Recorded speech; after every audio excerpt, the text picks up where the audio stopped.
మూర్తి గురుస్వామి అంటే ఏమంటారంటే ఆయనకు కోపం రాదు. సాధారణ ఆయన మాట్లాడితే నవ్వుతో మాట్లాడుతూ ఎప్పుడు కూడా అందరినీ అనుగ్రహ దృష్టితోనే మాట్లాడుతుంటారు. అలాంటి గురుస్వాములు మరి 37 సార్లు మాలాధార చేసినటువంటి గురుస్వామి ఈ రోజు ఈ పూజకు రావాలి. అదేవిధంగా 25 సార్లు చేసినటువంటి మహేందర్ రెడ్డి గురుస్వామి, మా కొండాపూర్ గురుస్వామి నిర్మల్, ప్రశాంత్ రెడ్డి గారు, వీరందరూ కూడా నిర్మల్ నుంచి ఇక్కడికి వేయించేశారు. మహేందర్ రెడ్డి గురుస్వామి అయ్యప్ప పరమ భక్తుడు.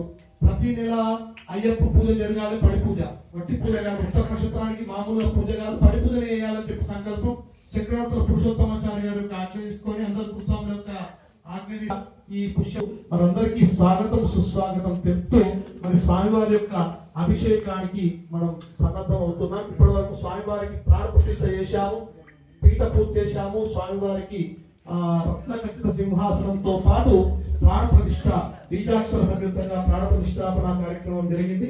తదుపరి స్వామివారి యొక్క అభిషేక కార్యక్రమం శరణాలు చెప్తూ చక్కగా అభిషేకాలు చేద్దాం. స్వామి శరణం, స్వామి శరణం,